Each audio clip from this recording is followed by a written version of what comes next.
पंचनमोकार सर्व सिंह परमम हवै मंगलम। अरिहंत प्रभु की आज्ञा, सिद्ध प्रभु की आज्ञा, पूज्य गुरुदेव की आज्ञा से क्लास शुरू करते हैं साहब। सबको सादर जय जी। जय जिनेंद्र गुरु जी।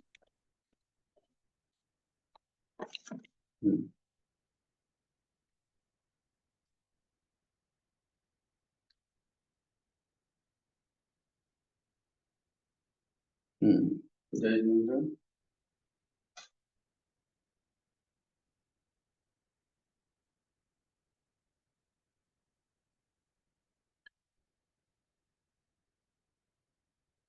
कुछ नया पढ़ना है या प्रश्नोत्तर करने हैं?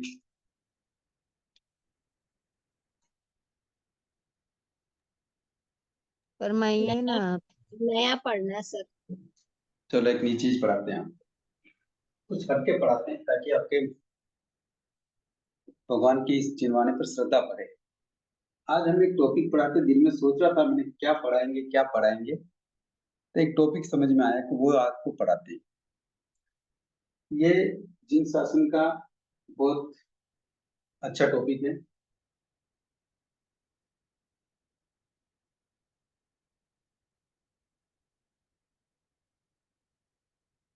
पढ़ने को मिल रहा है। हाँ सर, ऋण अनुबंध। ऋण अनुबंध ये क्या होता है, इसको समझना भी बहुत जरूरी है। आज क्लास में मनोज जी नहीं है क्या? नहीं भाई सर। कोई बात नहीं।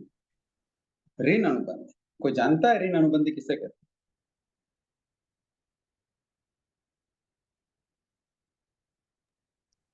पूर्व भाव के बंध रहते हैं, जिनके कारण अपने कुछ कर्म शेष रह गए हैं, जिनको चुकाना है किसी के साथ में।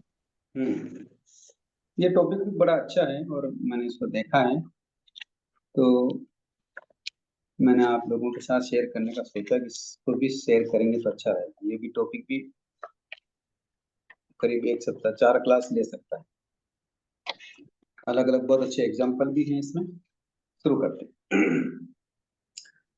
कि ऋण अनुबंध, इसका स्वरूप क्या है, कारण और निवारण भी क्या है। निवारण भी बताया, अनुकरण साथ साथ। यूं समझ लें कि दीर्घ मार्ग यात्री के समान दीर्घ संसार यात्री को भी कटुक और मधुर सभी तरह के अनुभव होते हैं। प्राचीन काल में अधिकांश यात्री क्या करते थे, लंबी यात्रा करने के लिए पैदल यात्रा करते थे, साधन कम थे। बीच बीच में वे पड़ाव डालते और चलते थे।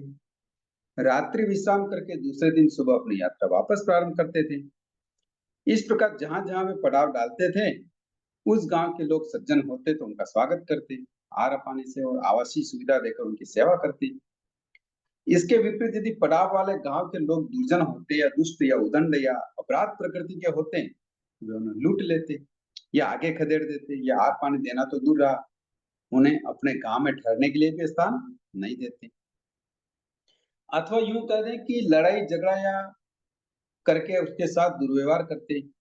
यात्रीगण भी आवेश में आ जाते, होश में आ जाते। हाँ, इसके साथ गाली गलौज मारपीट हो जाती, उतरव हो जाती।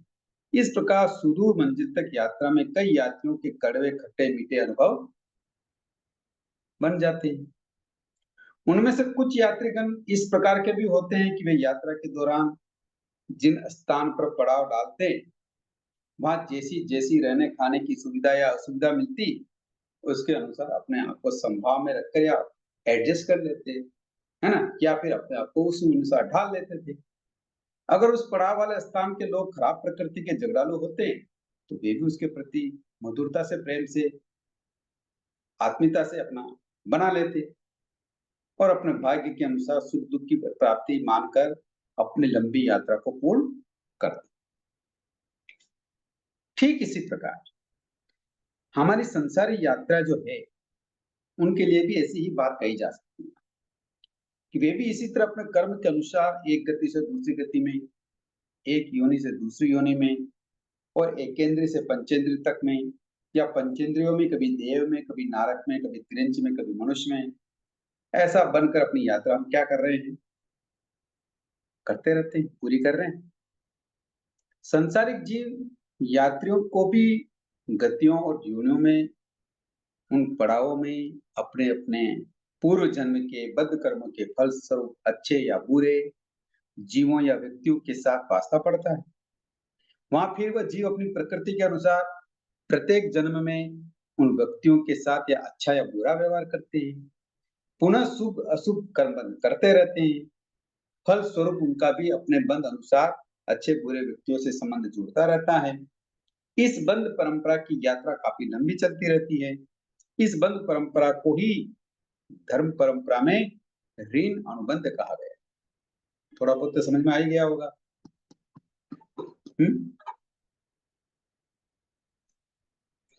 यानी कि इस जन्म जन्म की यात्रा के दरमियान एक जीव के अनेकानेक अन्य जीवों के साथ भी परिचय और संपर्क में आते हैं।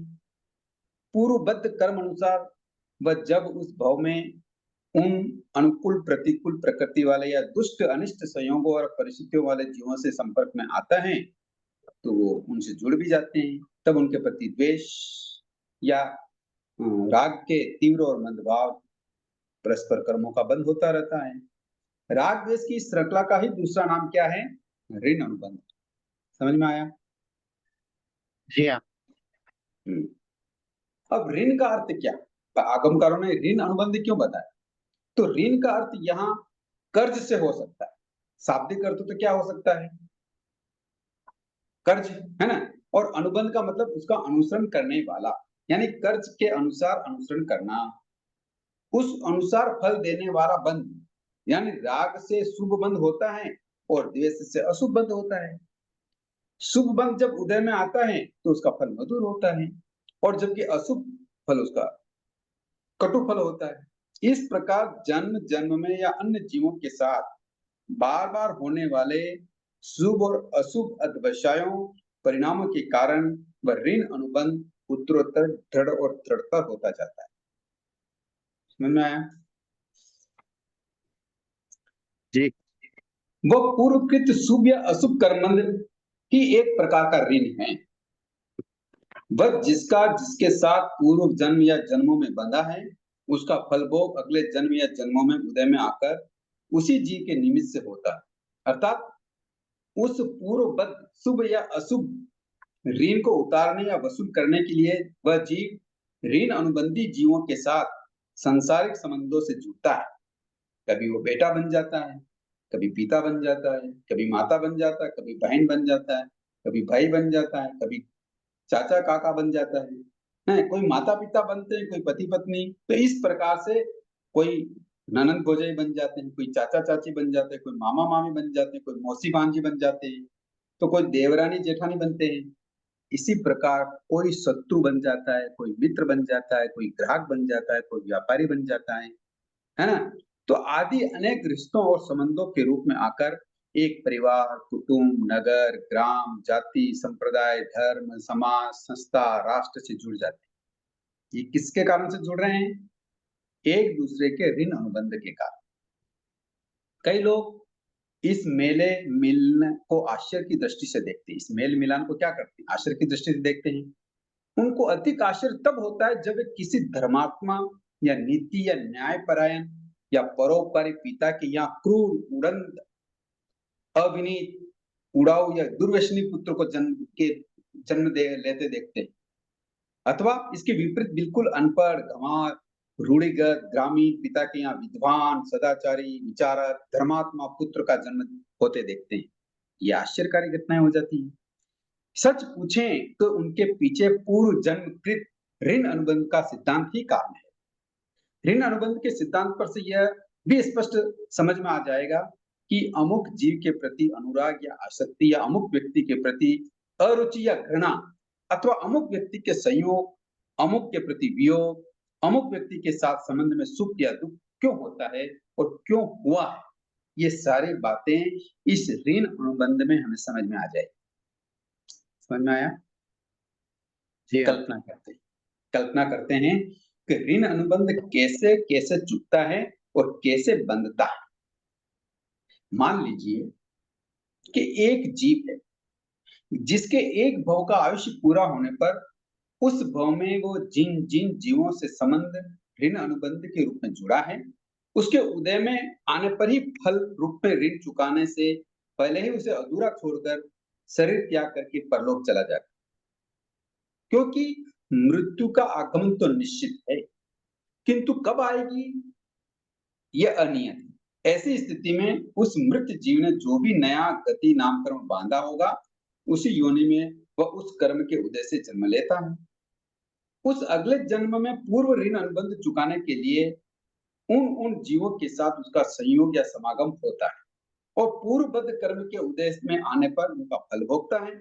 इसी प्रकार जो पुराना ऋण था वह भरपाई हो जाता है। साथ ही कर्म फल भोगते समय उन संबंध जीवों के प्रति कभी प्रीति होती है, कभी अप्रीति होती है, कभी राग होता है, कभी द्वेष होता है, कभी मोह होता है, कभी घृणा होती है, आदि परिणामों के कारण नए कर्म का भी ऋण अनुबंध बंध जाता है। फिर आयुष्य कर्म के क्षय होते ही शरीर त्याग होता है और पुनः उपयुक्त नियमानुसार वह जीव नया शरीर धारण करता है। जब तक ऋण अनुबंध ये बंध परंपरा सत्ता में होता है, तब तक वह जन्म मरण का चक्र अविरल चलता रहता है। पूर्वबद्ध कर्म का ऋण जब तक पूरा चुकता हो जाता है, उसका अंश मात्र भी शेष नहीं रहता है, तभी संसार के बंधन से वह जीव छूटता है और मुक्त होकर अनंत ज्ञान, दर्शन और अव्याभात सुख और अनंत आत्मशक्ति से संपन्न केवल ज्ञान और केवल दर्शन पाकर केवल शांत स्थिति में सदा काल के लिए रहता है। इस पर से ये बात एक स्पष्ट हो जाती है कि संसार में जितने भी वर्तमान में शुभ या अशुभ मित्र, शत्रु या माता पिता आदि संबंध जुड़ते हैं, वे पहली बार ही जुड़े हैं, ऐसा नहीं होता है, क्योंकि उस भाव में पूर्व भाव या भाव में उस प्रकार के शुभ अशुभ संबंध बने ही हैं, परंतु पूर्वबद्ध कर्म ऋण अनुबंध के कारण माता, पुत्र, पति, पत्नी आदि जितने भी ये संबंध बनते हैं, ये राग द्वेष की प्रबल घनिष्ठता के कारण ही बनते हैं और अनंत काल से बनते हुए आ रहे हैं। बहुत कुछ समझ में आया कैसे बन रहे हैं ये ऋण अनुबंध कि एक दूसरे के साथ हम क्या कर रहे हैं, प्रीति अप्रीति, राग द्वेष घृणा, ये सारा चीज चलता रहता है, तो पुराना चुकता जाता है, नया बनता जाता है। इसलिए ये ऋण अनुबंध ऐसे चुकता भी जाता है और नया बंद भी होता जाता है। समझ में आया? जी हाँ। अब इसको थोड़ा विस्तार से बताते हैं कि कई बार शुभ ऋण अनुबंध भी हो जाता है, तो वो कैसे होता है उसके बारे में समझते हैं कि शुभ ऋण अनुबंध की कुछ विशेषताएं होती हैं। यदि कोई जीव अन्य जीव या जीवों के साथ संसार व्यवहार में अनेक भावों तक अपने शुभ भाव सुरक्षित रखकर शुभ ऋण अनुबंध बांधता रहे, तो व्यवहार में तो उस प्रथम जीव को दूसरे जीव द्वारा सहायता, सहयोग, वात्सल्य, स्नेह, सुविधा आदि सांसारिक लाभ तो मिलते ही हैं, किंतु तदुपरांत एक महान लाभ वह है कि जब प्रथम जीव या अन्य जीवों में से कोई एक व्यक्ति परमार्थ धर्म में रुचि वाला होकर ज्ञान, दर्शन, चारित्र रूप धर्म की उच्च आराधना साधना के द्वारा आत्मज्ञान या उच्च आत्म दशा प्राप्त कर लेता है, तब वह अन्य शुभ ऋण अनुबंधी व्यक्ति या व्यक्तियों के अध्यात्म मार्ग की ओर आकर्षित करके उसे आत्मज्ञान प्राप्त कराने में और आत्मदशा के विकास में सहायक होकर उच्च पद की ओर ले जाने वाला हो जाता है। समझ में आया बात कुछ? नहीं समझ में आया? एक उदाहरण देते हैं, समझ में आ जाएगा। शुभ ऋण अनुबंध की बात चल रही है। जैसे 22वें तीर्थंकर भगवान अरिष्ट ने और राज्यमती के जीव का उस भव सहित 9 भवों का शुभ ऋण अनुबंध था। उससे पूर्व 8 भवों तक लगातार दोनों का शुभ ऋण अनुबंध सांसारिक व्यवहार युक्त रहा। 9वें भव में भगवान अरिष्ट नेमि ने उस शुभ ऋण अनुबंध को परमार्थ की दृष्टि से चुकाने हेतु स्वयं रत्न त्रय रूप आध्यात्मिक मार्ग अपनाकर राजीमती को भी उसी परमार्थक मार्ग में आकर्षित किया और साथ ही अपने लघु भ्राता रत्नेमि को भी आकर्षित किया। अंततः दोनों ही सिद्ध बुद्ध मुक्त बनने में क्या हो गए, सहायक बने। समझ में आई बात शुभ ऋण अनुबंध की? यानी हम जैसे दूसरों के प्रति कोई सहायता करते हैं, स्नेह रखते हैं, सहयोग देते हैं, सुविधा देते हैं या उनको कोई सांसारिक वस्तुओं का लाभ देते हैं, तो ऐसा करते हुए जो उनके साथ स्नेह ऋण अनुबंध हुआ था, तो कई बार उन जीवों में से कोई जीव ज्ञान, दर्शन, चारित्र की आराधना करके आगे बढ़ता है तो उनके साथ उन जीवों का स्नेह बंध अनुबंध होने के कारण उनको भी आध्यात्मिक लाभ मिल जाता है। समझ में आया? जी हाँ। यानी कि व्यवहार में जब कर्मबंध का ऋण चुकाने में अधिक से अधिक एक भव परिमित सांसारिक सुख का लाभ मिलता है, जबकि परमार्थ से इस ऋण को चुकाने में संसार परिभ्रमण का काल एकदम कट जाने के साथ ही आत्म कल्याण और आत्म श्रेय का अपूर्व लाभ प्राप्त होता है। अतः अंत में सिद्ध बुद्ध मुक्त होने का लाभ भी उसे प्राप्त होता है। समझ में आया कुछ बातें? जी। कई बार हमें ऐसा होता है कि अमुक अमुक व्यक्ति के प्रति हमारा आकर्षण होता है और अमुक के प्रति नहीं होता है, तो ये किस कारण से? ये भी शुभ ऋण अनुबंध के कारण ही होता है। तो कई बार ऐसा होता है कि कई पुरुषों के या ज्ञानी पुरुषों के रहते भी तथा उनके उच्च कोटि के सुंदर और भाववाही प्रवचन या वचन सुनते हुए भी अमुक व्यक्ति उनके प्रति आकर्षित नहीं होते, नहीं उन्हें गुरु रूप में स्वीकार करते हैं। वे अमुक ज्ञानी पुरुष के प्रति आकर्षित होते हैं, उन्हीं को भक्ति करते हैं।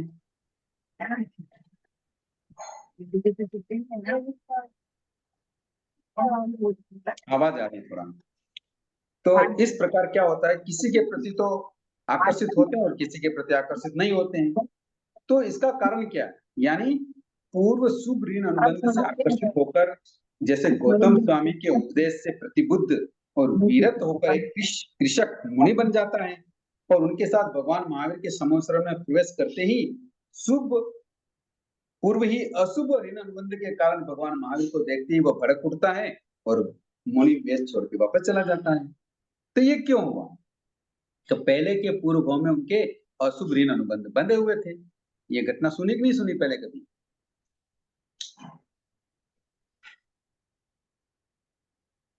नहीं सुनी? नहीं सर। कि सुने थे। एक बार जब त्रिपुष्ट वासुदेव के भव में भगवान का जीव था और उनके जो सारथी थे वो गौतम स्वामी थे, तो उस समय उन्होंने शेर को जो मारा, तो शेर क्या था, इस महावीर के भव में वो कृषक बन गए और भगवान का जीव, वासुदेव का जीव भगवान बन गया और वासुदेव का जो सारथी था वो गौतम स्वामी हो गए। तो गौतम स्वामी ने उस शेर को उस समय संतोष और ढाढ़स बंधाया था मरते समय शेर को, तो उसके प्रति तो हो गया स्नेह का ऋण अनुबंध और भगवान के जीव के प्रति क्या हो गया, वैर अनुबंध। तो ये इस जब महावीर के भाव में ये तीनों मिले तो गौतम स्वामी ने तो कृषक को उपदेश दिया और उपदेश मान भी लिया और वो मुनि भी बन गए और भगवान के गौतम के साथ वो क्षमा शरण में भी आए, किंतु भगवान को देखकर क्या हो गया, द्वेष आ गया, वो भड़क गया कि ये क्या, ये यहाँ क्यों, और भगवान को देखकर वो वापस क्या हो गया, संसार में भटक गया, भग गया। तो ये ऋण अनुबंध समझ में आया कि नहीं आया? तो आज भी हमारे साथ जो घटनाएं घट रही है ये हमारे खुद के ऋण अनुबंध के कारण होती है ऐसे। समझ में आ गया? किंतु ऋण अनुबंध बांधना बहुत खतरनाक होता है। बहुत ही सोच समझ के हमें क्या करना होता है, इस ऋण अनुबंध से कर्म के ऐसे बंध करने चाहिए। एक एग्जाम्पल से इस बात को हम समझते हैं। आवाज आ रही थोड़ा सा। इस संबंध में हम एक बात करते हैं कि ऋण अनुबंध से जो मुक्ति है वो एक ही भव में मिल जाना बहुत दुष्कर है, उसके लिए कई जन्म मरण करने पड़ते हैं। इसके बारे में समझते हैं कि इस संबंध में जानना भी आवश्यक है कि पूर्व भव या भवों के बंधा हुआ ऋण उसके बाद के चाहे जिस भव में चुकाने के लिए सांसारिक संबंध या समागम में आने पर भी पूर्णतया उदर में आए बिना उक्त ऋण से छुटकारा नहीं होता है। जिस ऋण अनुबंध पूर्व कर्म का अबाधा काल पूर्ण न हुआ हो, वह कर्म उदय में आने योग्य न होने से उसका उदय भविष्य में होने वाला होने से वह बद्ध कर्म ऋण अनुबंध कर्म सत्ता में पड़ा रहता है। फिर वर्तमान भाव में भी ऋण चुकता करते समय भी उन संबंधों के प्रति फिर शुभ अशुभ राग द्वेष रूप में परिणाम होने से नया बंध पड़ता रहता है। वह पूर्व के ऋण अनुबंध के साथ जुड़ जाता है। आशय यह है कि किसी अपवाद के सिवाय बंधे हुए समस्त कर्म ऋण से एक भाव में पूर्णतया उदय में आकर छुटकारा आना बहुत दुष्कर होता है। ऋण मुक्त तभी हुआ जा सकता है जब नया बंध न पड़े कई भवों की धर्म साधना के पश्चात अंतिम भव में ऐसा होता है, यानी ऋण मुक्त हो सकता है। जैसे सोमिल ब्राह्मण से गस्सु कुमार के जीव का निकाचित ऋण अनुबंध 99 लाख भवों के पश्चात पूर्णतया उदय में आया और गस्सु कुमार मुनि की प्रबल धर्म आराधना भेद विज्ञान साधना के कारण शीघ्र ही उनकी मुक्ति हो गई। अगर गस्सु कुमार मुनि सोमिल ब्राह्मण के प्रति जरा सा भी राग या द्वेष या क्लेश करते तो उनका अशुभ ऋण अनुबंध और अधिक प्रबल हो जाता और फिर कई भवों तक वो चलता रहता। तो समझ में आई बात कि ऋण अनुबंध किसी एक भव में होकर ही नष्ट नहीं हो सकता, कई भवों तक वो चलता रहता। समझ में आया? जी।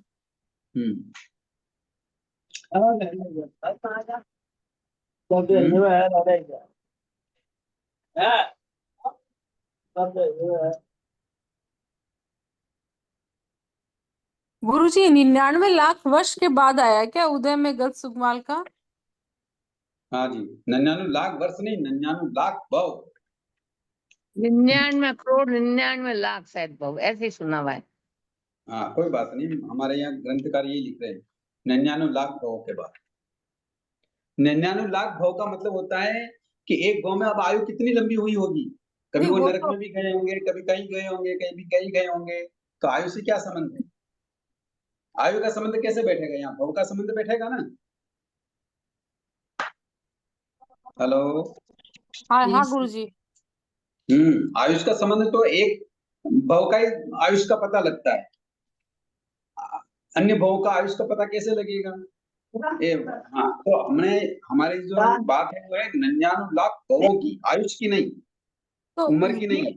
अबादा काल गुरुजी, ये इसको समझना है कि ये इतना टाइम कैसे लगा, मतलब इसको कैसे समझे? नहीं नहीं, ऐसे यही तो बात समझा रहा हूं मैं।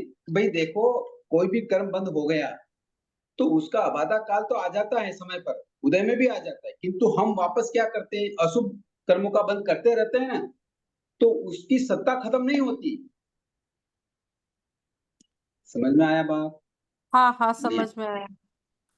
कि जैसे मान लो आज हमने कोई कर्म किया है ना, ये कर्म किया, अब ये कुछ समय बाद उदय में आने वाला है, 2 भव बाद उदय में आने वाला है, उदय में आता भी है, किंतु ये जो बुरे कर्म हम 2-3 भव तक वापस करते रहे ना, ऐसे ही कार्य, तो ऐसे ही कार्य करते रहे तो ये सत्ता नष्ट नहीं हुई। समझ में आया कि नहीं? हाँ हाँ हाँ, हाँ, मतलब इसके कर्म साथ ही तो 99 लाख भव तक वो कर्म उदय में आता रहा और लास्ट में गस्सु कुमार मुनि के भव में उनका अंत हुआ, ऐसा। अब ये मतलब हुआ कि जब कर्म उदय में आते हैं तो बहुत शांति और सहज भाव से उसको कर लेना भोग चाहिए। लेना राग चाहिए। का कोई भी हाँ, तरह अन्यथा का कई विचार। भवों तक वो कर्म हमारे साथ में चलेगा। बिल्कुल सही समझे आप।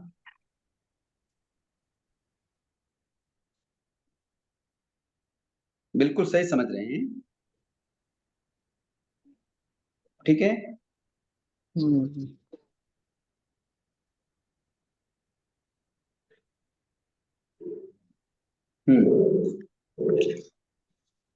अब यहाँ एक घटना आती है शुभ ऋण अनुबंध की,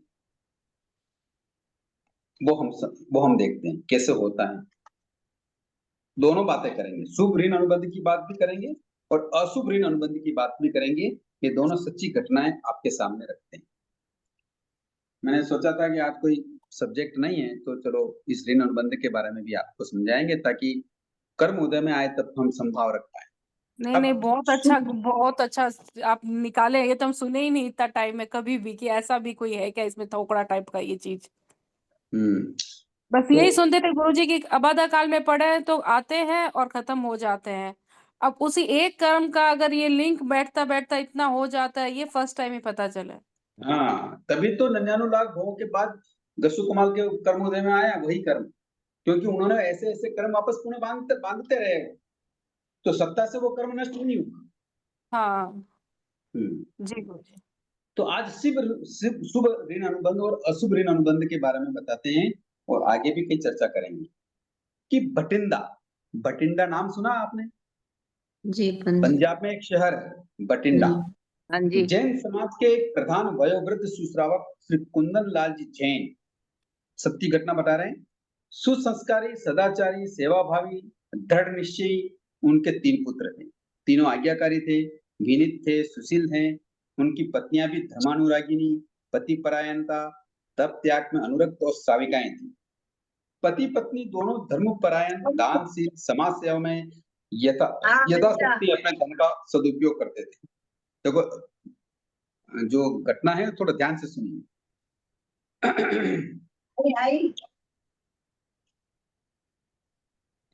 पूर्व जन्म के शुभ ऋण अनुबंध के कारण उन्हें ऐसे परिवार का सुयोग मिला। बच्चे भी अच्छे संस्कारी, और आज्ञाकारी, विनीत, सुशील, और उनकी पत्नियां भी बड़ी धार्मिक और आज्ञाकारी और श्राविकाएं। ऐसा योग बहुत मुश्किल से मिलता है। तीनों पुत्रों की शादी उन्होंने बड़ी सादगी से की। तीनों पुत्र वधुएं बहुत ही शिष्ट, सुशील और आज्ञाकारिणी मिली। व्यापार में आर्थिक उन्नति के साथ साथ समाज सेवा में रुचि के कारण उनकी समाज में प्रतिष्ठा काफी बढ़ गई। लाला कुंदन लाल जी ने अपनी प्रौढ़ अवस्था में ही परिग्रह परिमाण व्रत अंगीकार करके अल्प परिग्रह का आदर्श उपस्थित किया। अब परिवार भी बड़ा है, 3 पुत्र हैं, 3 पुत्र वधुएं भी आ गई, खुद हैं, पत्नी है, सब कुछ होते हुए भी उन्होंने बहुत ही युवा अवस्था में ही कौन सा व्रत ग्रहण किया था? परिग्रह परिमाण व्रत अंगीकार किया था और अल्प परिग्रह का आदर्श उपस्थित किया। उन्होंने कोई महापरिग्रह करने का लालसा या लोभ का त्याग कर दिया। फिर एक बार क्या हुआ कि जब वे सन 1971 के चतुर्मास काल में ही हृदय से ग्रस्त हो गए, हृदय रोग से ग्रस्त हो गए। उनको क्या हुआ? हार्ट की बीमारी हो गई। तभी स्वयं को अस्वस्थ तथा जीवन का संध्या काल जानकर आपने विमल मुनि जी के समक्ष प्रार्थना की कि हे मुनिवर, जैन समाज का मुझ पर अपार ऋण है। मैंने अपने जीवन में जो शांति और प्रतिष्ठा अर्जित की है वह जैन समाज की बदौलत ही हुई है। साथ ही आप श्री के प्रेरणा से संघ ने मुझ पर सेवा का भार डालकर अनुकृत किया, इसके लिए मैं आभारी हूँ। मेरी प्रार्थना है कि आप अपनी प्रेरणा के अनुरूप जैन समाज की सेवा की मेरी इच्छा पूर्ण करें। उसी समय लाला जी ने अपने सुयोग पुत्रों को बुलाकर कहा कि हे पुत्रों, मैं गुरुदेव के समक्ष तुम्हें आज्ञा देता हूँ कि जैन समाज की सेवा करके मेरी इच्छा पूरी करो।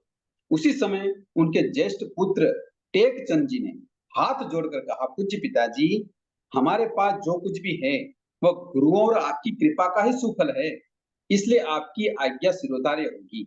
आप आज्ञा दीजिए। लाला जी ने अपनी उत्कृष्ट भावना प्रदर्शित करते हुए कहा, बेटा तुम तीनों पुत्र 1-1 लाख रुपए दो ताकि यहाँ पर जो सामाजिक आवश्यकताएं हैं उनकी पूर्ति की जा सके। उदाहरणार्थ के लिए महिलाओं के लिए पोषकशाला होनी चाहिए, कन्या के लिए धार्मिक पाठशाला होनी चाहिए, अतिथि के लिए एक धर्मशाला भी होनी चाहिए। आदि आवश्यकताओं को पूरा करना बहुत जरूरी है। पिता ने जिस समाज वात्सल्य से प्रेरित होकर पुत्रों को आदेश दिया, पुत्रों ने उससे भी बढ़कर प्रीति भक्ति का सबूत पेश किया और लाला जी के पुत्रों ने उन तीनों आवश्यकताओं की पूर्ति के लिए 1200 गज जमीन खरीद ली और 3 लाख रुपए का दान दिखा दिया। यह सर्वोत्तम दान बठिंडा के लिए ही नहीं, समस्त जैन समाज के लिए अनुकरणीय बन गया। यह है शुभ ऋण अनुबंध के उदय से फल स्वरूप शुभ और सुखद और संतोषजनक परिणामों का अनुभव।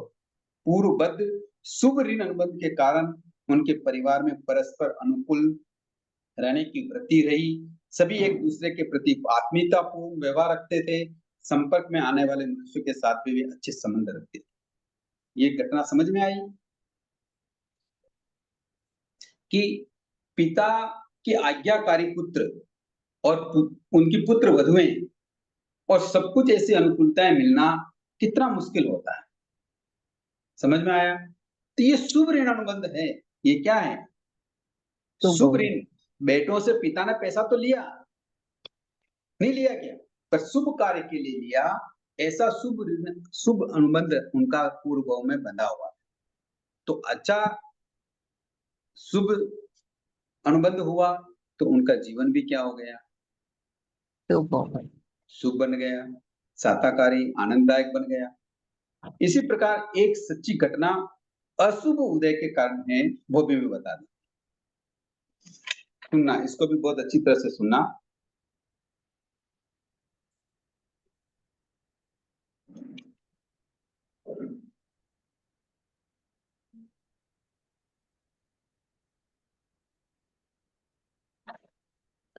ये भी एक सच्ची घटना है अशुभ ऋण अनुबंध की, कि अशुभ ऋण कैसे बंद हो जाता है।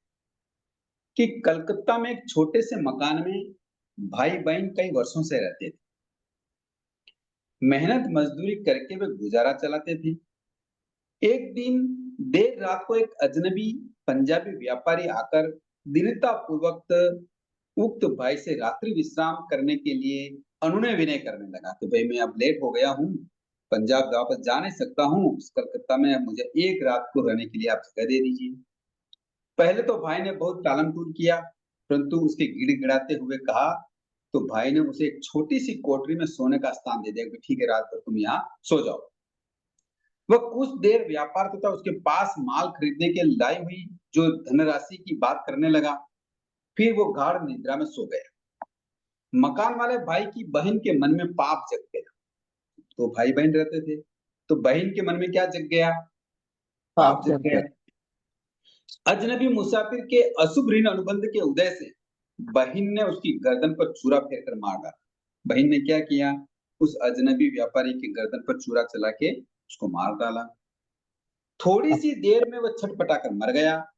बहन ने जब उसकी जेब में से नोटों की गड्डी निकाली और सोए हुए भाई को जगाती हुई कहने लगी, भाई भाई यह देखो 10,000 के रुपये नोटों का बंडल। भाई ने पूछताछ की तो उसने सारी घटना बता दी। भाई को विश्वासघात और हत्या के दूहरे पाप के विषय में जानकर बहुत पश्चाताप हुआ।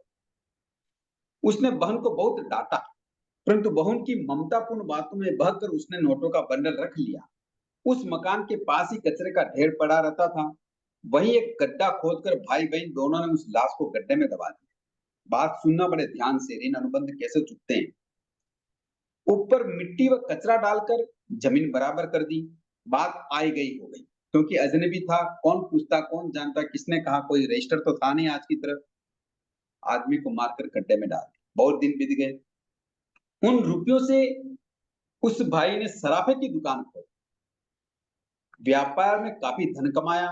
बहन तो कुछ दिनों बाद चल बसी। बहन क्या हो गई? मर गई। थोड़े दिनों बाद रोगग्रस्त हो गई, मर गई। भाई ने अपनी शादी कर ली। भाई ने भी क्या कर लिया? शादी कर लिया। 2 वर्ष बाद एक लड़का हुआ, धीरे धीरे बड़ा होने लगा। नौजवान होने पर उसकी शादी कर दी, परंतु शादी के दूसरे दिन ही उक्त भाई के अशुभ ऋण अनुबंध के उदय में आने पर वह लड़का बीमार रहने लगा। भाई ने अपने लड़के की शादी कर दी। शादी करने के बाद वो भाई क्या रहने लगा? अपने बेटे का लड़का क्या रहने लगा? बीमार रहने लगा। बीमार। डॉक्टरों को, वैद्यों को, हकीमों को सबका इलाज करवा दिया, बीमारी मिटने का नाम ही नहीं लेती। इलाज में पैसा पानी की तरह बहाया जा रहा था, किंतु रोग घटने के बजाय रोग दिन दिन बढ़ता ही जा रहा। समझ में आ रही घटना नहीं आ रही? हाँ। एक दिन संध्या का समय उसका पिता लड़के की रुग्ण शैया पर सिराने की ओर बैठकर उसका मस्तक हिलाते हुए पूछने लगा, बेटा अब कैसे हो? वह बोला, पिताजी अब मैं ठीक नहीं होऊंगा। पिता बोला, ऐसी क्या बात है? तू चिंता मत कर, तू ठीक हो जाएगा। पुत्र कह रहा है, पिताजी अब आपके पास कितने रुपए बचे हैं? पिता बोला, बेटा खर्च की क्या चिंता करता है, मैं कर्ज करके भी तेरा इलाज कराऊंगा, ठीक कैसे नहीं होगा तू? लड़के ने अपनी आवाज बदलते हुए कहा। अब यहाँ ध्यान से सुनना।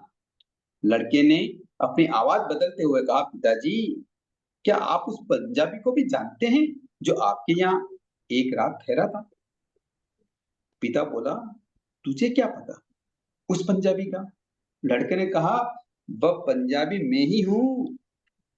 मुझे आपकी बहन ने मार डाला था, मरकर मैं ही आपके पुत्र के रूप में जन्मा हूँ। पिता ने पहले तो कहा, क्या बहकी बहकी बातें कर रहा है, परंतु उस लड़के ने जब बार बार वही बात दोहराई तो पिता के मस्तिष्क में उस पंजाबी की हत्या की बात चलचित्र की भांति उभर आई। फिर दबी जुबान से पूछा, कितने रुपए बचे हैं? ये बात तू क्यों पूछ रहा है? लड़का बोला, बस जिस दिन सारी रकम समाप्त हो जाएगी उस दिन मैं इस दुनिया से चला जाऊं। पर यह बात तो बता, तेरे पीछे जो वो बहू आई है उसने क्या पाप किया जो उसको असमय में ही विधवा होना पड़ेगा? लड़के ने कहा, इसी ने तो सारे पापड़ बेले हैं, मुझे मारने का काम इसी ने किया था। उस पाप का फल अब ये भोगेगी, रिब रिब कर मरेगी। पिता सुनकर गहरे चिंतन में डूब गया, पश्चाताप करने लगा। पर अब पश्चाताप से क्या होता है? अशुभ ऋण अनुबंध उदय में आ गया था। जिस दिन वह रकम जो पंजाबी को मारकर हस्तगत की थी खत्म हुई, उसी दिन वह लड़का चल बसा। पिता पहले की तरह दीनहीन निर्धन अवस्था में आ गया। उसकी पूर्व भव की बहन जो अब पुत्र वधू बनकर आई थी, गलित कुष्ठ रोग से ग्रस्त होकर रीप रीप कर वह भी मर गई। भाई ने इस रोम हर्षक घटना से विरक्त होकर काशी जाकर संन्यास ग्रहण कर लिया। यह था अशुभ ऋण अनुबंध के उदय का फल। समझ में आया? यानी अशुभ ऋण अनुबंध के फलस्वरूप उक्त पंजाबी मुसाफिर से संबंध हुआ, लोकवश नया अशुभ बन गया। उस अशुभ के उदय से आने पर जो पंजाबी पुत्र बनकर अपना ऋण वसूलने आया था, उसका मर्मांतक वियोग हुआ। सारा धन उसके इलाज में स्वाह हो गया। अशुभ ऋण अनुबंध के उदय में आने से बहन को पुत्र वधू के रूप में ऋण चुकाना पड़ा। वेद्यत्व और दुस्साध्य रोग की पीड़ा से संतप्त होकर अंततः इस दुनिया से कूच कर गए।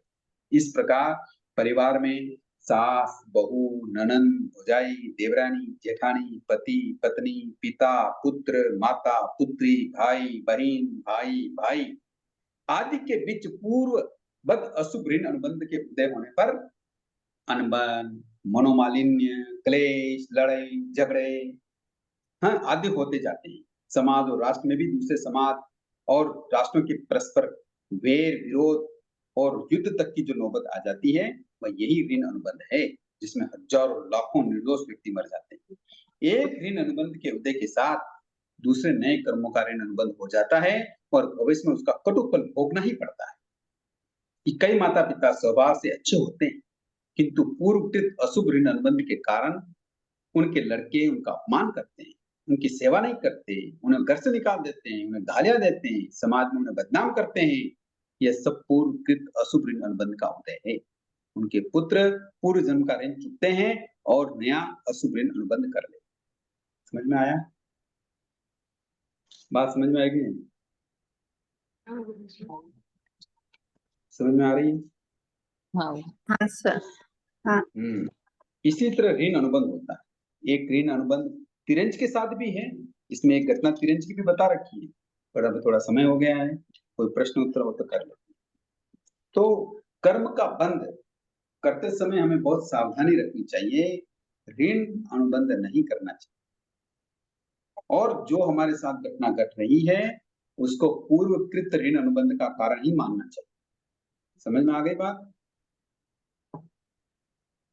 तो गुरुजी उनके बेटे को ये कैसे याद पड़ा कि वो पंजाबी वही थे जिनको मारा है? कैसे पता लगा? ये तो बच्चा बता रहा है ना, उसको स्मृति आ गई, जाति स्मरण हो गया, पूर्व अच्छा। देखने लगा, इसीलिए तो बताया कि आपके पास कितने पैसे बचे हैं। अब 10,000 लूटे थे मेरे से। हाँ हाँ।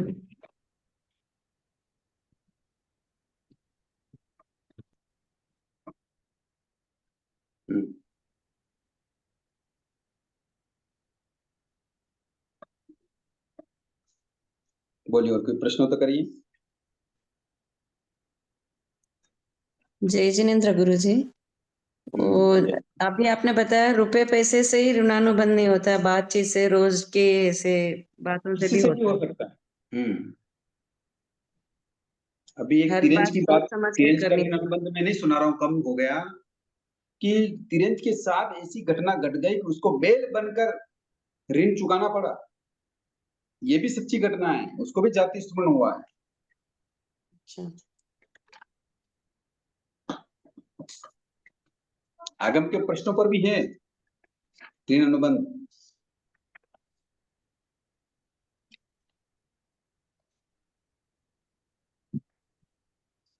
और बोलिए।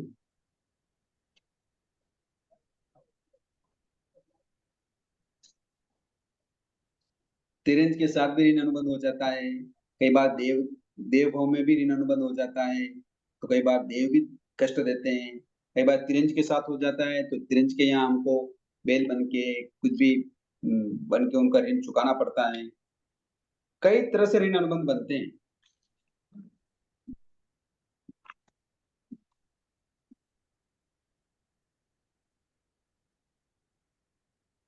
और बोलिए।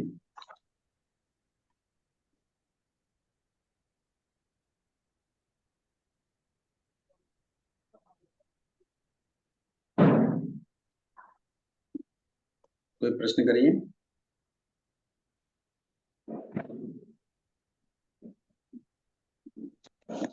मुझे जैसे ये ऋण अनुबंध होता है तो ये आपस में जो रिश्ते बनते हैं तो ये तो वापस वापस से अशुभ कर्म और कर्म बंध होता रहता है, तो ये तो चलता ही रहता है फिर। बिल्कुल, संसार परिवर्तन का यही कारण है कि हम रोज नए नए कर्मों का बंद कर रहे हैं, पुराना चुकाते जा रहे हैं। तो ये जब तक मतलब अपने में क्या कहते हैं इसको, समकीर्तियां ये नहीं आएगी तब तक इनका बंद संकित होना की बात कम नहीं नहीं है, होगा। जब तक कर्मों का बंद जो हुआ है और उदय में अगर हम संभाव नहीं रखेंगे तो पुनः पुनः कर्म बनता जाता है। अच्छा, संभाव रखने से मतलब ये फिर कम कर्म की निर्जय हो होती है, जाती नया है। कर्म बंद नहीं होता है। हम्म, ठीक।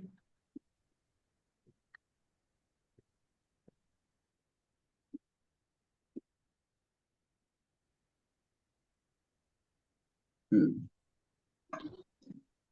जय जिनेंद्र गुरु जी, आप ऋण बंध की बात हो रही है ना, तो बस मेरे को एक घटना याद आई। मेरे अभी प्रेजेंट मेरे पियर में भी 80 करोड़ की प्रॉपर्टी है, लेकिन हाथ में एक पैसा भी नहीं है गुरु जी। वो सब क्या बोलते हैं कि हाँ भाई पितर दोष है, ये है वो है, सब ऐसे ही बोलते कुछ रहते हैं। नहीं है, अभी वो सब कृत्य दोष कुछ नहीं। अभी वो समझ में आया कि हाँ कोई ऋण चुकाना है, इसके लिए हमारे हाथ कुछ बिल, पैसा ही नहीं है करके। बिल्कुल, हमारे सच्ची यहाँ एक लाइव लाइव में लाइव बात कर रही हूँ। इतना पैसा होने के बाद भी हाँ हाथ में पैसा नहीं है, सब दुख देख रहे हैं। हम्म, मेरे पियर की बिल्कुल। बात बोल रही हूँ मैं। हमने तो ऐसी कई आंखों देखी घटनाएं देखी है तत्काल अभी इसी जीवन में। एक घटना देखी, हाँ आपने नाम सुना हो गहरी लाल जी भैया। नहीं भाई, नहीं गुरु जी। हाँ, तो उनके बड़े पुत्र का एक्सीडेंट हो गया, लाखों रुपए हॉस्पिटल में लग गए बॉम्बे। कई महीनों तक, ओके। कई वर्षों तक वो हॉस्पिटल के आईसीयू में भर्ती रहे। लाखों रुपए खर्च हाँ होने के बाद थोड़े ठीक हुए, फिर भी हाँ पूरा हाँ ऋण अनुबंध नहीं उतरा। थोड़े समय बाद, साल 2 साल बाद उनका अटैक आ गया, और अटैक आने के बाद हाँ। इंसान कोमा में चला गया। और बड़ा पुत्र, हम्म।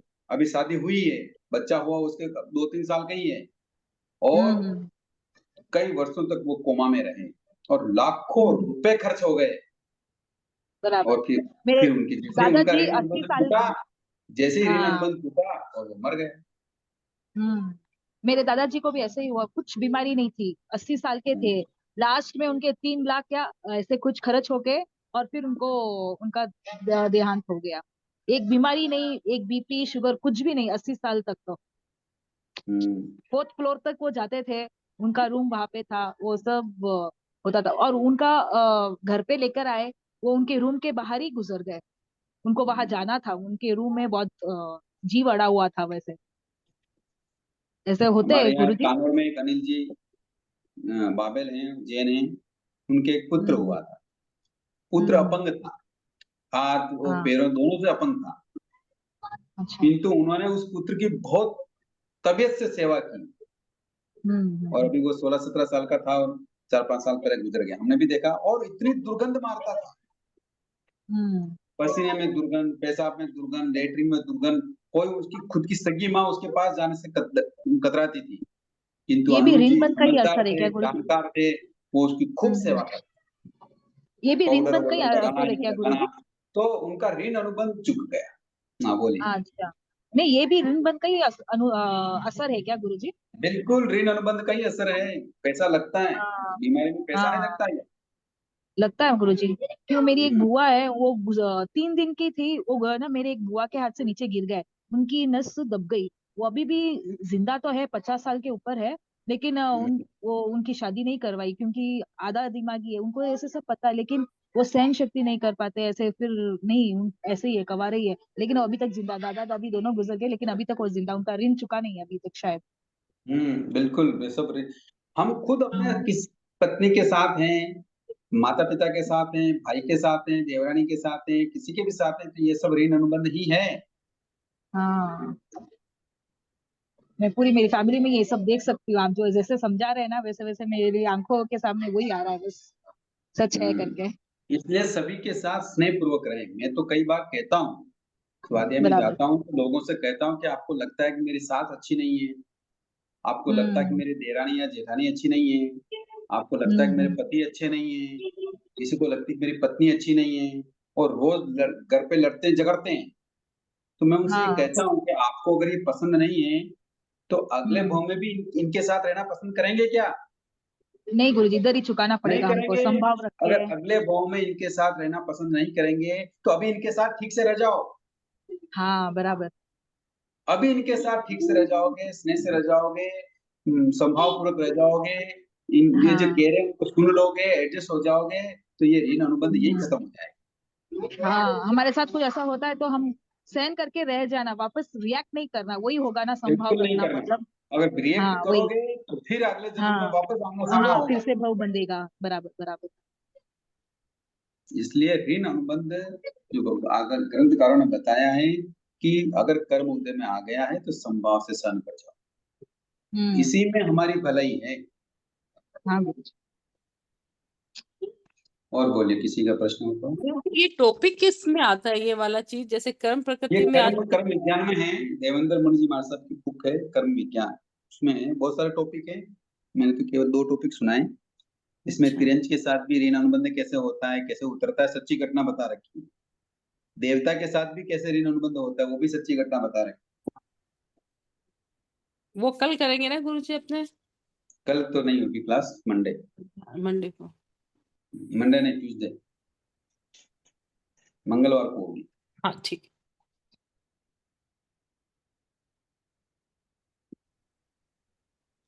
और बताइए।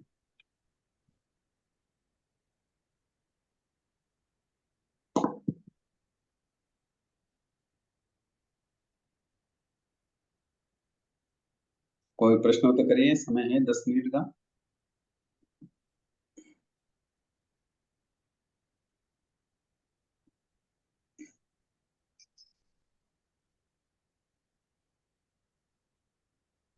गुरुजी आगे आप बताएंगे ना तिरंज के साथ और देवता के साथ कैसे कर्मबंध होते हैं? बता देंगे, कोई दिक्कत नहीं, बता देंगे। हाँ। फिर कोई नया सब्जेक्ट सोच रहे हैं चलाने का, हाँ। आपको बताएंगे रुचि जी, क्या आप सब्जेक्ट समझाएंगे। पहले ये बता देंगे, चलो ऋण अनुबंध का चालू किया तो एक दिन ये बता देंगे आपको तिरंज के साथ कैसे घटना घटती है। आज ही कंप्लीट कर लेते हैं, 10 मिनट में नहीं होगा क्या गुरुजी? 10 मिनट में अब तो ये इंटरेस्ट क्या आ होगा? गया एक्चुअली इसमें, तो लग रहा है कि कैसे देवता के साथ होता है, कैसे तिरंज के साथ होता है। देख लो, हो जाता तो कर देते हैं।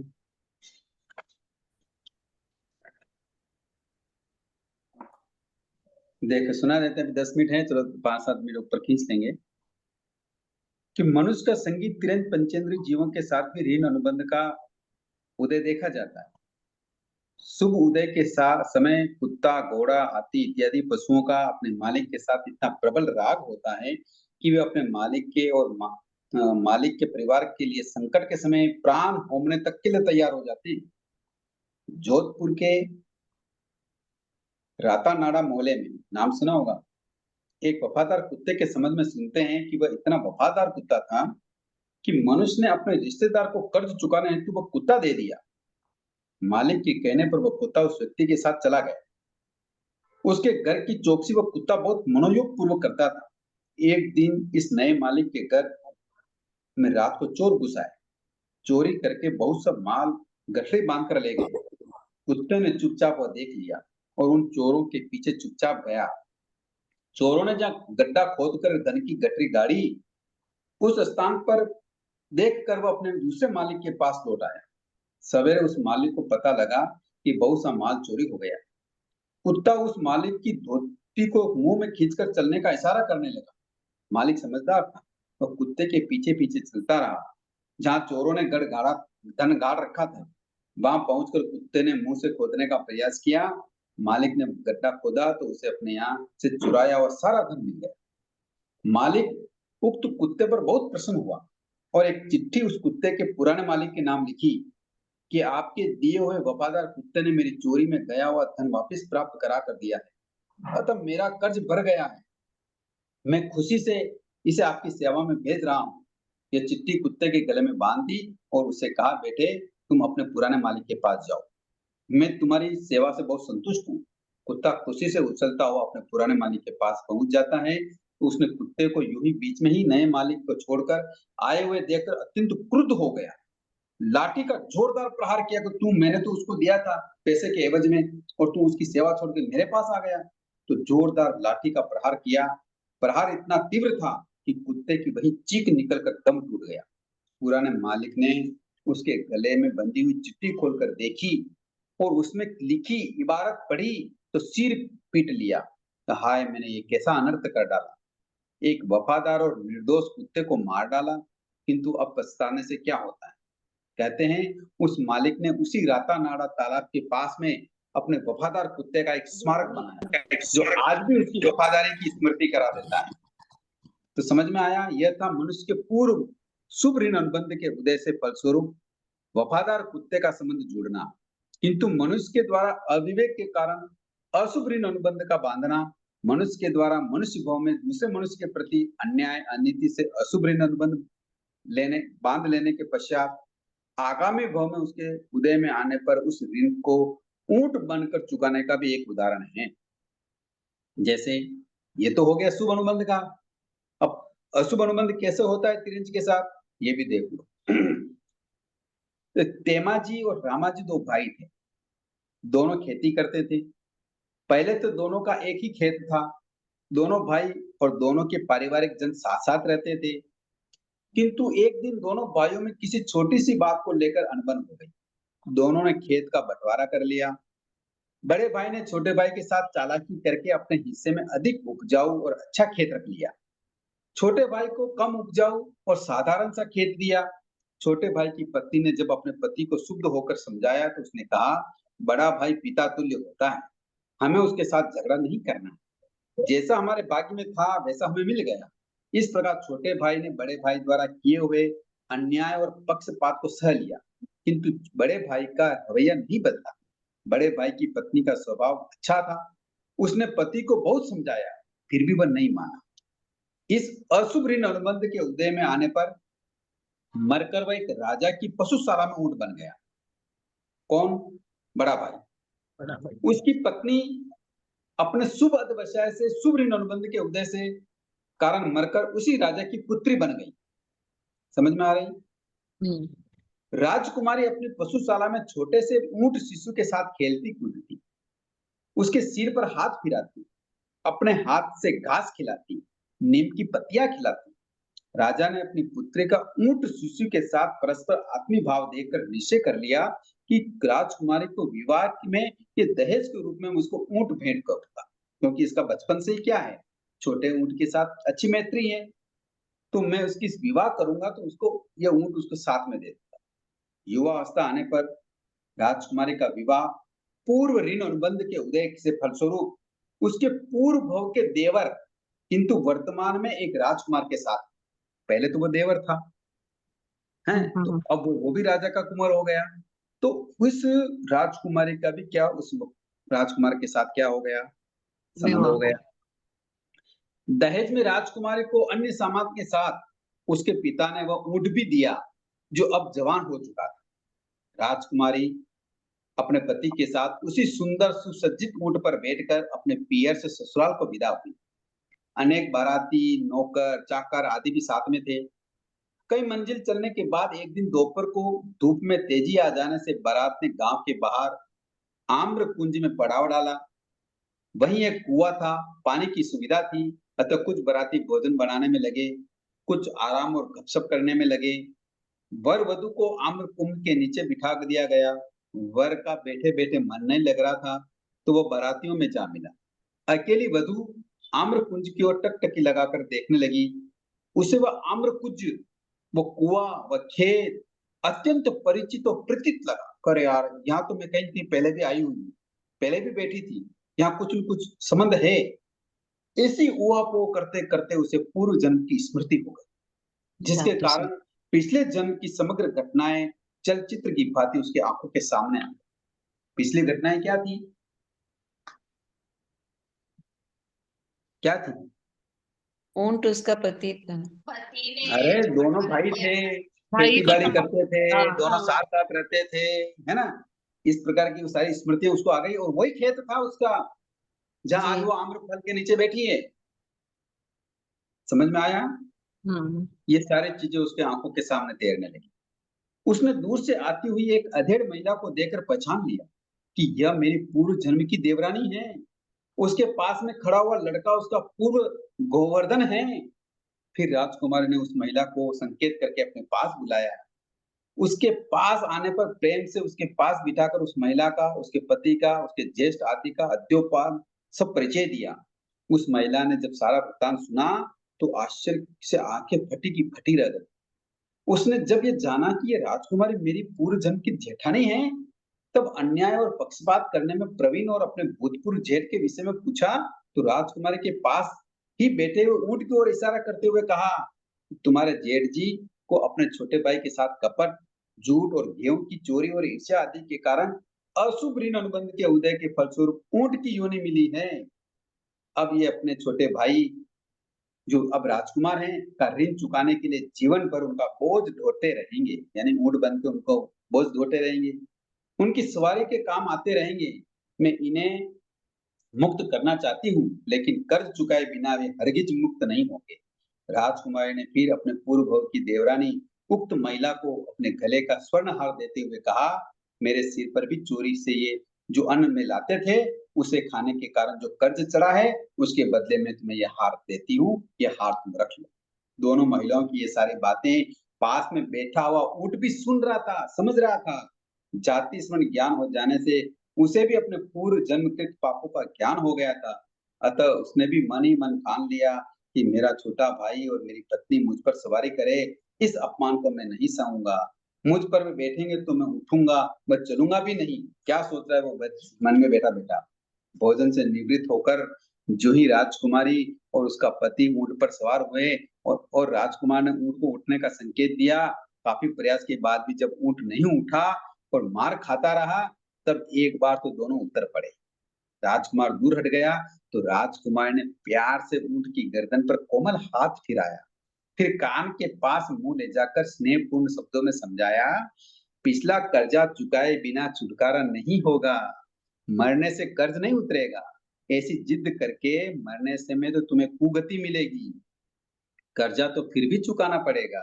अतः इस समय पिछले संबंधों को भूलकर तुम उठो, अपने पर चढ़े हुए कर्ज को हंसकर चुकाओ।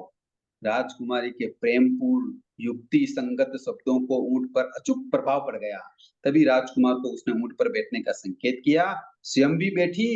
अब ऊंट जरा से संकेत से उठ खड़ा हो गया, चलने लगा। ऊंट भी सोचता जाता था कि कर्ज तो चुकाना ही पड़ेगा। यह है मनुष्य द्वारा दूसरे मनुष्य के साथ बांधे हुए अशुभ ऋण अनुबंध के फलस्वरूप ऊंट बनकर ऋण चुकाने का ज्वलंत उदाहरण। समझ में आया? तो इस प्रकार ऋण अनुबंध चुकाना पड़ता है। चुकाए बिना आप उसका क्या नहीं कर सकते, छुटकारा नहीं पा सकते।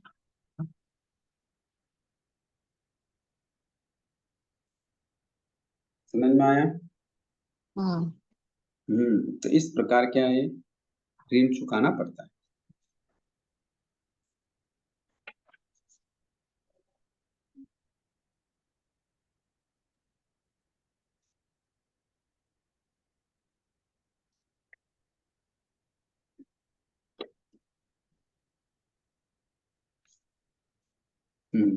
और भी है घटनाएं, कई घटनाएं हैं।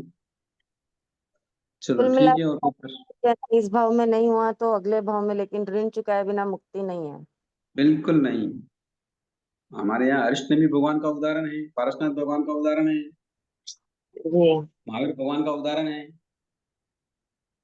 ऋण चुकाए बिना मुक्ति नहीं मिलेगी। भगवान ने मरीचि के भाव में नीच गोत्र का बंध किया था। जी। कितने भाव के बाद नष्ट हुआ? 27 को। असंख्यात भाव करने लगे, 27 भाव तो संकित के थे। ऐसे असंख्यात भाव किए भगवान ने, तब जाके महावीर के भाव में वो नीच गोत्र का बंध टूटा। लेकिन गुरु जी पार्श्वनाथ भगवान के साथ में कमट ने तो हमेशा पार्श्वनाथ भगवान के जीव को तकलीफ ही तकलीफ दी। तो स्टार्टिंग में मरुभूत का जो जीव था, पार्श्वनाथ भगवान का जो जीव था, उसने क्या कमट को कष्ट दिया, वो तो अब कोई ध्यान में नहीं है। खाली ध्यान में कमट है नहीं। ना, दोनों भाई थे।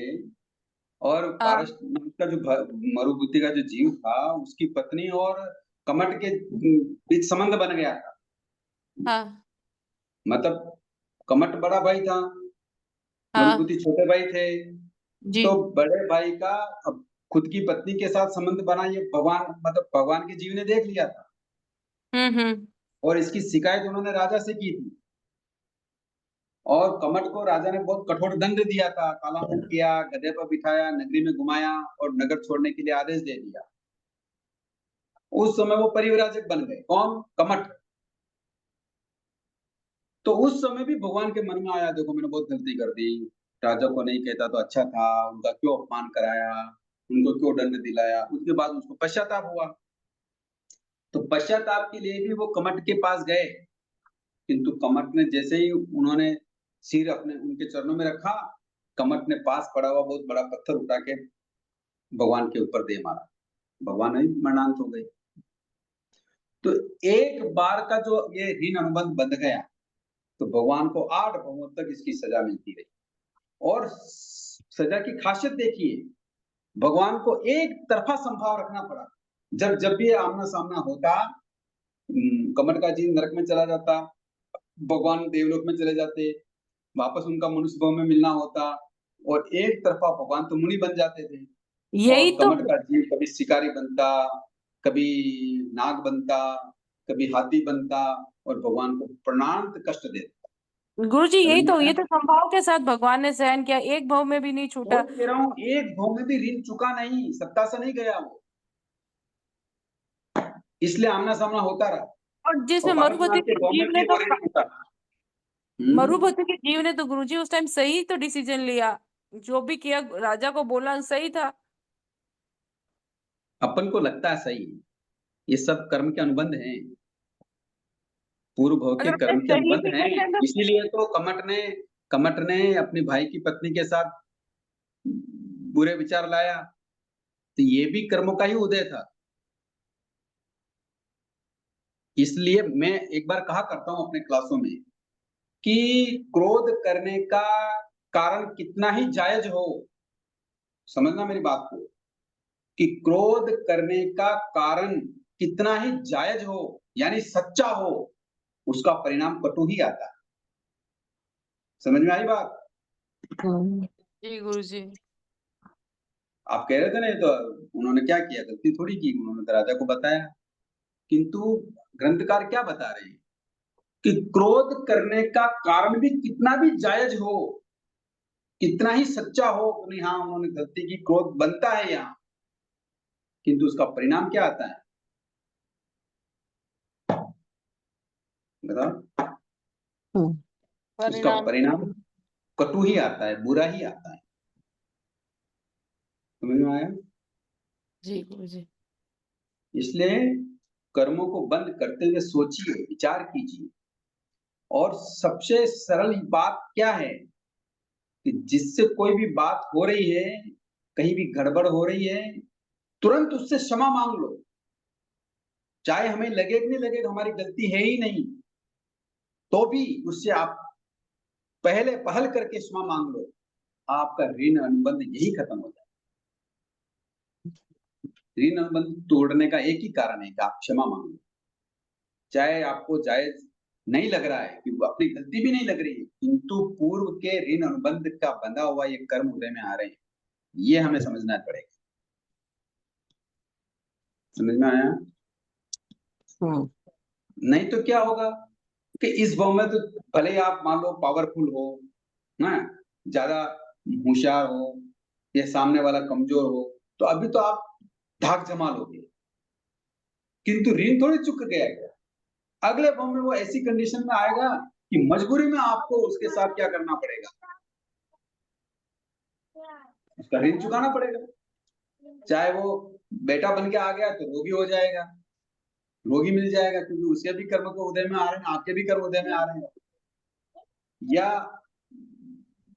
बड़ा भाई बन जाएगा तो छोटे भाई को क्या करेगा, नौकर की तरह काम कराएगा।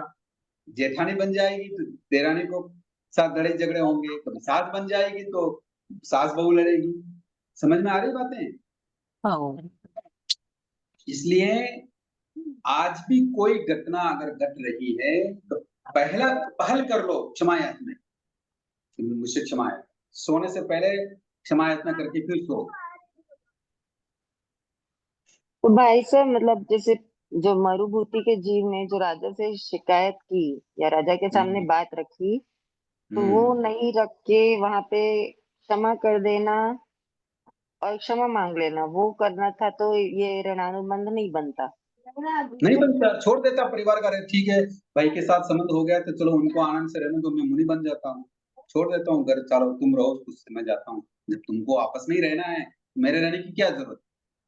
तो नया रास्ता जी निकलता था। जी। किंतु हाँ कषाय हाँ के वसूखित आ गए, और ये हाँ कषाय जायज थी, ये कषाय तो जायज ही थी ना, हाँ हाँ। किंतु इसका परिणाम कटु आ गया। तो शायद जायज हो चाहे नहीं हो, पर नहीं करनी चाहिए। परिणाम कटु ही आएगा, जी। परिणाम कड़वा ही आएगा, दुखद ही आएगा। हम्म।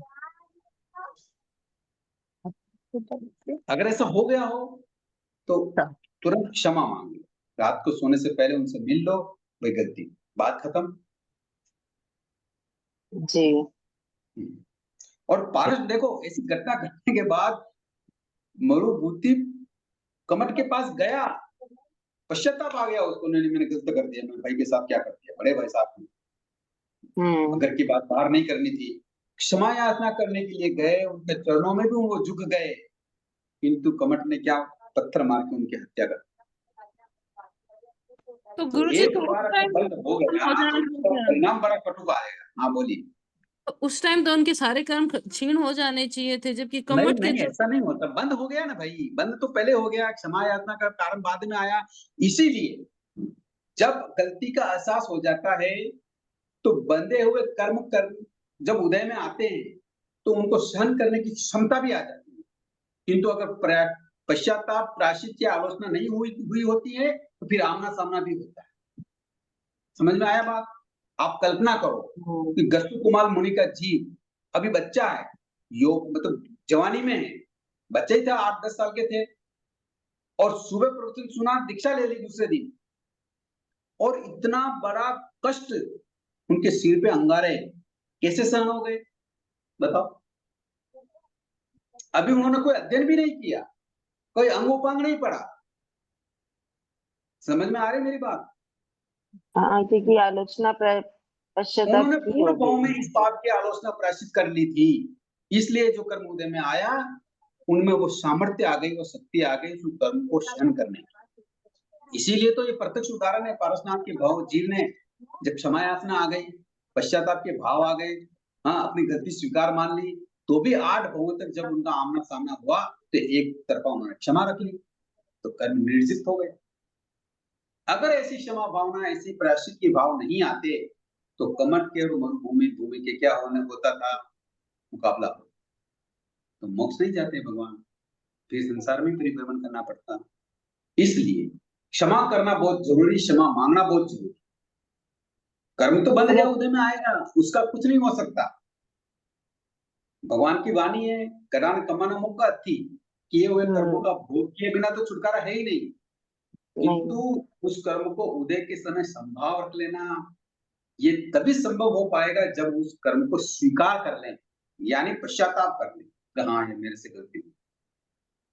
इसलिए आज भी कोई मन मुटाव हो जाए, कोई बात हो जाए, तो अपन सोने से पहले क्षमा याचना कर लो कि क्षमा याचना जो भी होगा मुझे माफ करो, चाहे गलती आपकी हो या ना हो, क्षमा मांगने में कोई कंजूसी नहीं करनी चाहिए। नहीं नहीं एकदम भी नहीं अब तो गुरुजी। प्रणाम गुरुजी। मतलब एक प्रणाम। एक इंग्लिश में प्रॉवर्ब बताया है, एवरीथिंग इज प्री रिटन, मतलब हिंदी में अनुवाद है, सब कुछ पहले लिखा हुआ होता है। तो ये एक्चुअल में लिखने वाले तो हम ही होते हैं कि हमको क्या करना है, आगे कर्म कैसे क्षीण करना है या बनना है। तो अब इस प्रॉवर का असल समझ में आया मेरे को आज। बहुत बढ़िया बात है। चलो अच्छी बात है, समझ में आ गई। मतलब किसी भी केस में हमने जैसा एंड किया है, आगे वो हम उसको उसी तरीके से लेके जाते हैं। ये बात आज समझ में आ रही है कि अगर आज हम मतलब किसी जगह पे अपनी अगर सहन शक्ति बनी हुई है, तो डेफिनेटली पहले हम उस चीज से सामना करके उसका आलोचना प्रेषित कर चुके होंगे, तो आज उस चीज को सहन करने की क्षमता है। बिल्कुल जी सर। जय गुरु जी। जी एक चीज और, इसको अपने क्रोध में लिए हैं तो ये क्या मान माया और अहंकार ये सब चीज जो भी होते हैं इन सब में भी यही चीज? बिल्कुल एक ही जैसा प्रारूप होगा। कब कषाय कहने से कल क्रोध नहीं मानना, माया लोभ और मान भी मान लेना, सब एक साथ में एक जैसा मानना। ठीक। सर बहुत बहुत धन्यवाद सर, आपने बहुत अच्छी चीज बताई आज के। मतलब कितना भी क्रोध, मतलब कितनी भी गलती किसी की सही हो, सामने वाले की कि नहीं उनकी गलती है मेरी गलती नहीं है, लेकिन अगर भविष्य में अगले वो में अगर हमें क्या बोलते हैं वैर नहीं बांधना है और शत्रुता नहीं रखनी है, तो निश्चित ही हमें मतलब समाभाव रखना ही होगा। जैसे कि कीचड़ में अगर पत्थर डाल दो तो उसमें से छींटे उछलेंगे उछलेंगे, इसमें कोई डाउट नहीं। बिल्कुल सही। धन्यवाद सर।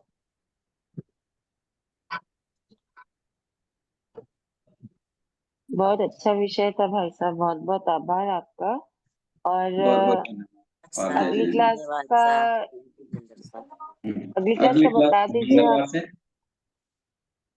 ये अभी आगे चलेगा भाई साहब ऋणानुबंध? और नहीं ऐसा कुछ नहीं है, तो प्रसंगोपात आएगा तो बता देंगे, और कभी भी जो विषय अपन सोच रहे हैं वो बता दीजिए। आप फरमाइए ना।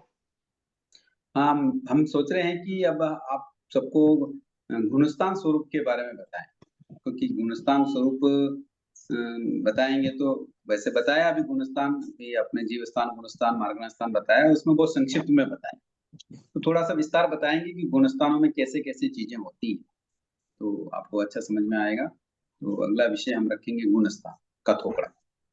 हाँ सर, ठीक है। गुणस्थान थोड़ा उसमें गहराई से थोड़ा समझना जरूरी है सर। उसके बाद में सर एक टॉपिक ये भी होगा सर, अगर जैसे आपके अनुकूलता हो, वर्गणा वाला, आठों वर्गणा के बारे। हाँ, वो भी बीच में कई बात आ गई तो बता देंगे। ठीक है। अगले आने वाले ट्यूसडे से, मंगलवार से गुणस्थान का थोपड़ा स्टार्ट होगा, तो आप लोग के साथ में और जो भी अगर करना चाहें तो एक बार दलाली कर दें सब लोग। वैसे ग्रुप में तो आएगा ही मैसेज, क्योंकि गुणस्थान के बारे में जानने की इच्छा बहुत लोगों की रहती है और सबको समझना भी चाहिए।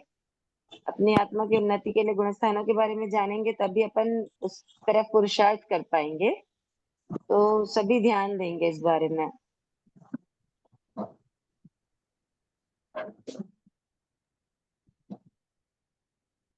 ठीक है भाई जय साहब। जिनेन्द्र, जय जिनेन्द्र, बहुत बहुत बहुत धन्यवाद। बहुत आभार जय साहब, जिनेन्द्र, बहुत बहुत बहुत बहुत धन्यवाद। धन्यवाद। बहुत बहुत आभार आपका। जिनेन्द्र बहुत स्वामी, बहुत जय। सही।